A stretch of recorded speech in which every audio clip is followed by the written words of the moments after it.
Good morning. This is Jack. We are doing one poem today, courtesy of Lee County Pod. Pete, would you go ahead and introduce our poem today? Thank you, Jack. The poem for today is When I Was a Kid by John Yamrus. And for this poet, this is, I think, a fairly long poem. You can get a glance at the first page. Can everybody see that? And then the second. Just yesterday, I put one of John's poems on Facebook, and it was not even half as long as this. And there's no special length for his poems, but for me, and I've read a good number of them, this is one of the longer ones. And it's in this book, 24 Poems, that was published a few years ago by Meat for Tea Press. I think this is John's most recent book of poems, Ain't Done Yet, from Anxiety Press. And he has published prolifically through the decades. Not that he's terribly old, younger than I, a little older than you, Jack, but John is very prolific, and he's published a good number of books and poems and journals, and you can access many of his books on Amazon. To get to this poem, When I Was a Kid, Jack and I both liked this, and we thought that it would be a worthwhile addition to the series that we're doing, and we go for variety in topic, style, and tone, and I think this one here is a new addition for us, a little change from anything that we've done before. It is really different, I think. Yeah. So would you go ahead and give us a read on it? Okay. When I was a kid and couldn't read yet, I used to ask my sister to read things to me, and she was kind and patient and read everything that I asked her to read. Cereal boxes, labels on cans, street signs, billboards, whatever there was to read, she used to read it. And finally, her patience wore thin, and I don't know how old I was at the time, but I'll soon be 75. And I remember it like it was yesterday. We were watching The Lone Ranger on TV, and the bad guys had the ranger tied up, and they lit a stick of dynamite and set it on top of a box that had letters on the side. And while I kind of knew what the box was and what it said, I still had to ask her to read it to me anyway. And she got mad as hell and said it was dynamite, and she was sick of reading me, and she was sick of reading everything for me, and was never going to do it again, ever. And she walked out of the room, and I yelled back at her, I don't care what you think, and as soon as I learn how to read, I'm going to read everything everywhere that ever was, and you're not going to stop me. And that was nearly 70 years ago, and my sister lives in Albuquerque now, and she kept her word, and damn it, so did I. Okay, there's the poem. Not recited perfectly. Apologize for that, John, but we did the best we could. And to talk about it, just to start off, for me, the big thing is the affection that stems from the scene that Yamrus, as he should and very capably does, brings to life. It has a conflict to it, but a resolution, and that resolution, I think, is part of the affection. If that makes any sense, did you kind of get the same thing, Jack? Or? Well, again, it's a brother and sister thing. Yeah. Brother and sister get along to a point, and then they don't get along. Then they get along to a point, then they don't get along. There's a family dynamic going on here. The sister is very patient with a much younger sibling, and till it reaches a point, and sister decides that, no, you're going to need to do this on your own. And the sister makes a decision, and so does the protagonist, you could say. He makes a decision to learn how to read. And again, I think there is an amount of affection there. I think there is an amount of a fond memory. But I think there is also conflict. And that conflict actually pretty much drives the poem to its conclusion. Yeah, and the conflict seems to have them both on edge at the same time. Well, it's frustration. Before he's, let's see, which one stormed out of the room? The sister. The sister did, yeah.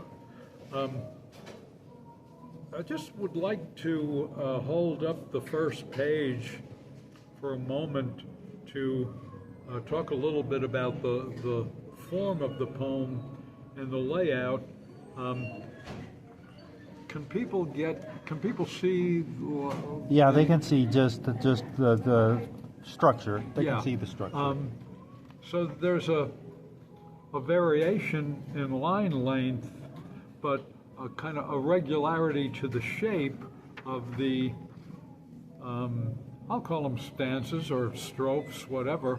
The first 4 lines, the second 4 lines, and then followed by a 5-line stanza and another 5-line stanza.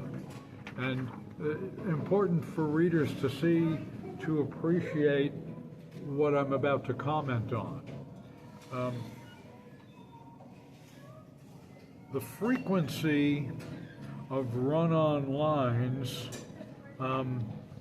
such as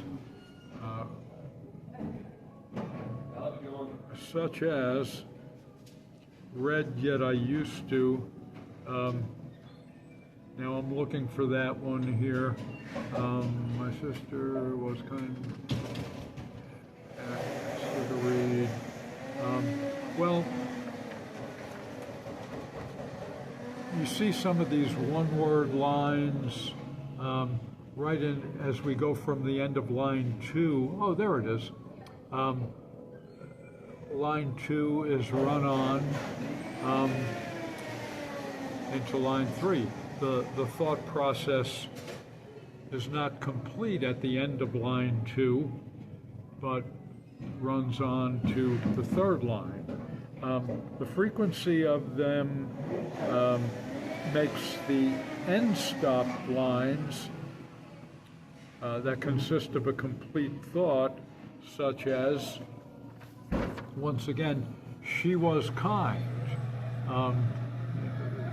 That to me is an end stop line. It consists of a complete thought. It makes those more conspicuous. It makes them stand out. What about the proliferation of one-word lines, and is the most common one-word line?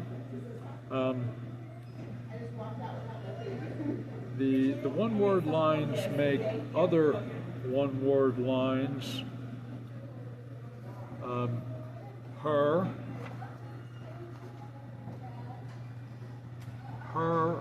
we, and ever. Those are 3 of them. It makes the proliferation of ands, you could say, make those other one-word lines stand out all the more too. So, part of John's style here, part of the form of this poem and others too, I think, is repetition with variation. I think with this particular poem, the effect is that you get the conversation of a 6-year-old. You get a conversation of a very young child who, they use repetition. They use and I'm going to go to the park, I'm going to go here, then I'm going to go there. They use one words to divide their thinking, so to speak. And the thing is that there's very much the point of view of a young boy, a very young boy just learning to read. This is the point of view, and the way that he's got the poem structured is very much how a 6-year-old or a 7-year-old would speak. Yeah, that's an interesting thing to note, and I haven't heard many children speak lately, but it certainly rings true to me. The title is also part of the poem's first thought, and that first thought, when I was a kid and couldn't read yet, I used to ask my sister to read things to me. Boom, there it is, and that the title is part of it. That thought also extended by the conjunction and, appearing several times. Let's see.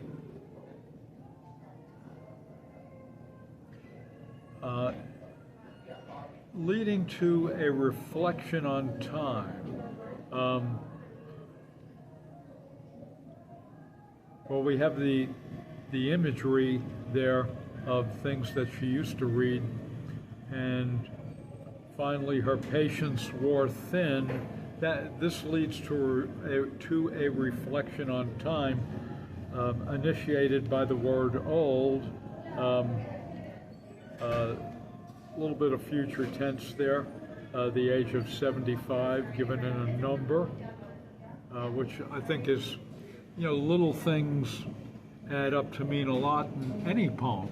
Yeah. And I think that John made a good move there by giving the number rather than spelling out the word 75 and hyphenating it. It's just more immediate and more demonstrative when you have the number in the middle of that page, to me. And then he goes into the anecdote in the poem, a bit of narrative.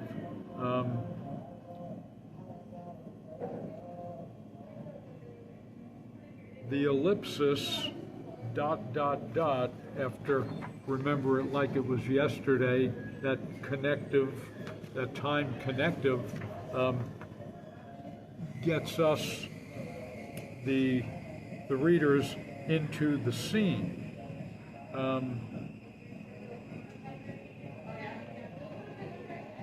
I said I wasn't going to read off my notes, use them as prompts, and that's what I'm doing, but okay, yeah. The ellipsis, those 3 little dots, introduces the scene, and readers see what the brother and sister were seeing.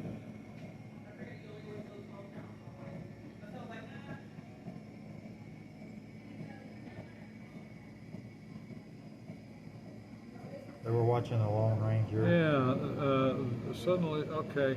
Could you read me what it says on the box on TV is expressed tersely, precisely.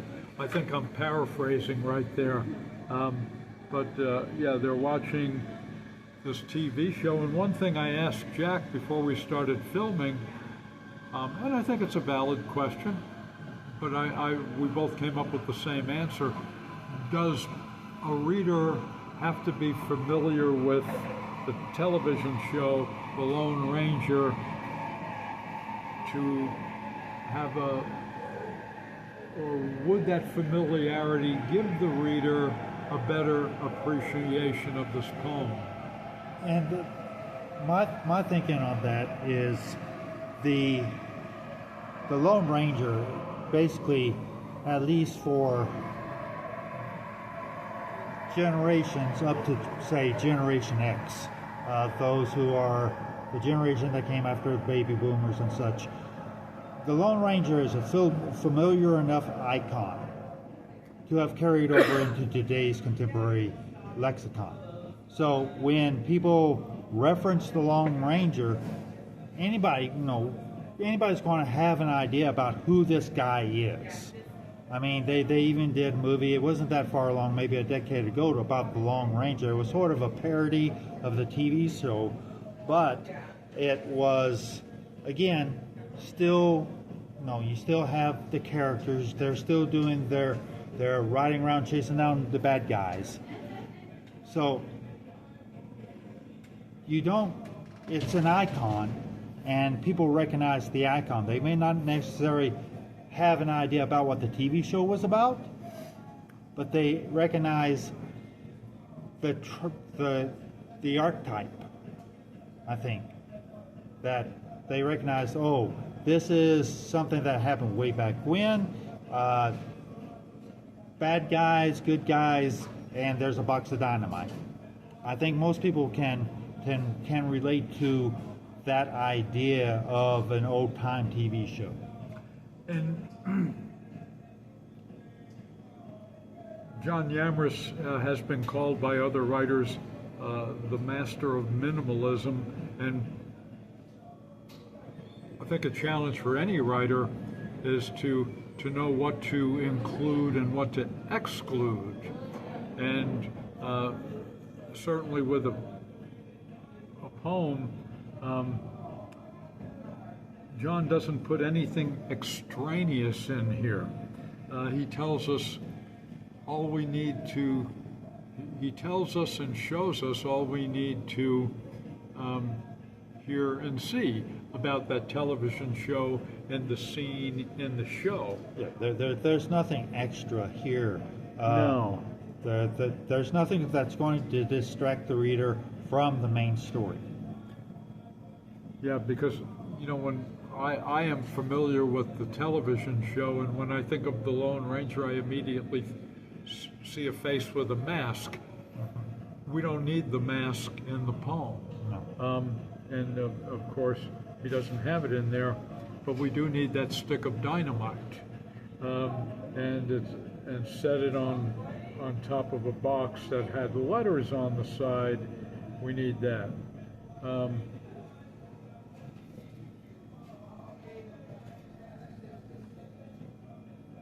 See, and I think the scene, one of the things that strikes me about the poem is that part of the scene there of the young boy asking the sister to read the box to him, I could interpret that the boy already knows what's on the box. He already knows, there's a hint there that he kind of knew exactly what was going on, but he couldn't really read it. But I think you could interpret it a little bit differently and say that the boy knew what was on the box. He was just asking his sister to read it to get a rise out of her. Oh, Like some brothers and sisters, they pick at each other. And you can interpret it that way. I don't think that's the main interpretation, but sure. If you read it sideways, yeah, so to speak, you could get that interpretation. Yeah, that he's teasing her a little bit. He knows that he's had enough. No, the reason why she's frustrated is that he's always asking her to read, and probably asking her to read words that she's read to him before. And that's the point of frustration, is that she keeps reading the same thing to him. And he keeps asking her. And I think that might be, again, you can read into the story that point of conflict. Yeah, and I kinda, using a little slang there, Uh-huh. knew what the box was and what it said, but yeah, go ahead and read it to me anyway. John uses hyperbole, Yes. as he often does. Mad as hell. She got mad as hell, said it was dynamite. And then we have repetition with variation of the word ever, everything, the opposite, kind of an opposite there with never, a word to go along with kind of, gonna, all by itself the word ever, a time word, and then she leaves, and he yelled, and she left, and he yelled, and then we have this in italics, for the instead of direct quotation marks, very appropriately and effectively in italics. It gives more of an accent to that. I don't care what you think, as long as as soon as I learn how to read, and then, you know, this very exclamatory, everything, everywhere, ever was, you know, to go along with that one word, ever, right in the middle of the page there.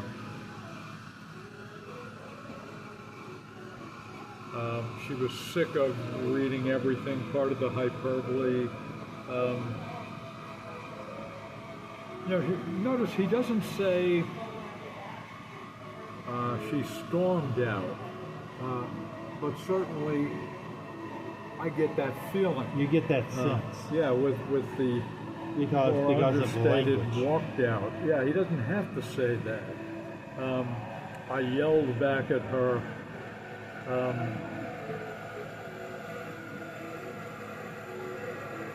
Her reaction, his reaction, not to keep silent, not to cower after she says that, I'm not going to read anything to you anymore, is not to keep quiet, but to lash out. I mean, to get even a bit loud. To get as mad as she is. This heightens the conflict that ends with "stop me!" exclamation mark. You're not going to stop me. But the tone of anger is sustained after the second time reference by the word. It's sustained by the word "damn it," but it's toned down. There again, you know, I think to appreciate any poem really, the valid question is, why is such and such a word in there? Would the poem be lesser without the word "damn it" there, all in one word? I think it would be lesser, because it's really true to the tone. Well, the thing is that, again, it's the language that's used within the family. Okay? Yeah. I mean, consider how it would be like going from milk to skim milk. Yeah. And she kept her word, and so did I. No. John knows intuitively, perhaps, to put in, and damn it, so did I.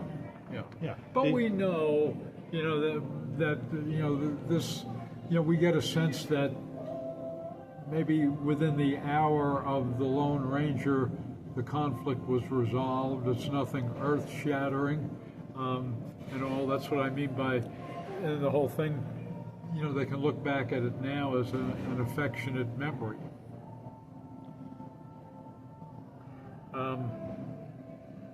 The poem, in a sense, is cathartic.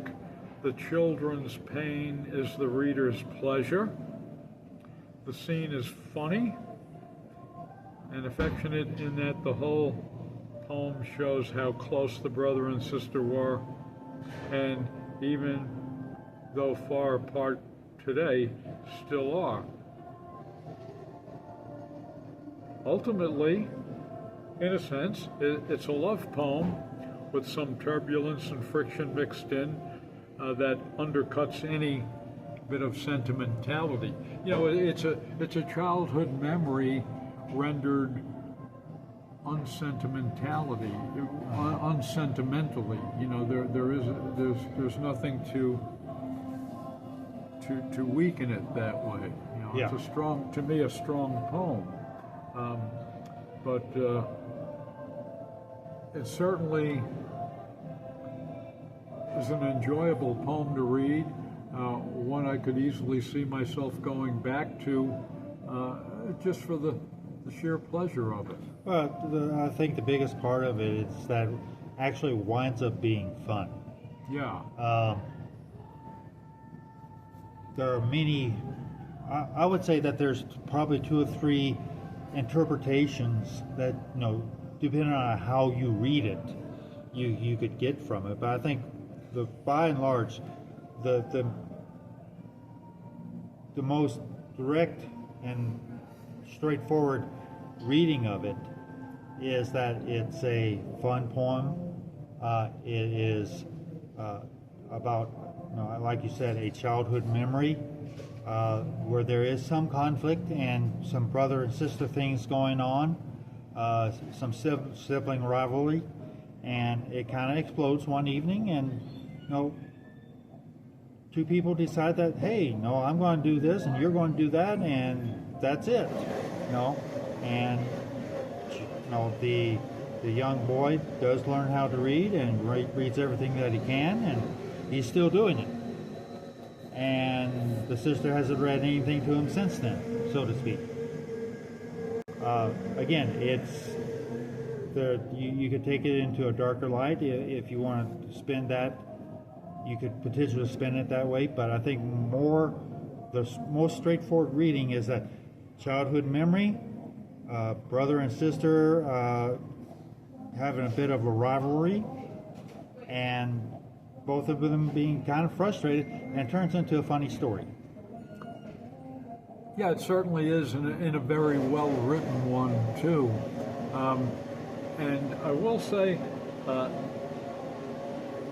this being, I think this is John's most recent book of poems. I have all of his recent books, but it's from Anxiety Press, and this poem is not yet in a book, but it is in a journal called, you can find it in the journal called A Thin Slice of Anxiety, which is run by the wonderful Cody Sexton. Cody, if you're listening to this, we appreciate it. yeah, certainly. And I look forward someday to seeing it in a book and having it appear in the whole canon of John's work that is sometimes about childhood, but not always. Mm-hmm. You know. But when he does write about childhood, it's usually of a quality similar to this poem here. Well, I think we've pretty much covered everything, haven't we? Yes, certainly, Jack, and we appreciate anybody who has come here, taken the time to listen and watch. But we would also urge you to check the other poems, one poem, one YouTube series that we have, Robbie Nestor poem, starting with the Suzanne Clary poem, and we have one coming up for the near future. We won't say the name of it yet, but we're always working on it, and the thing is we enjoy doing these and talking about when I was a kid, certainly time well spent. Well, thank you, Pete. Again, John Yamrus' books can be found on Amazon, So just do a search there. You can probably pick them out. We thank John for allowing us to take a reading of this poem and discussing it and posting it up on YouTube. Thank you all for joining us this morning. Everybody have a great day. And this is Jack Campbell for One Poem, courtesy of Lee County Pod.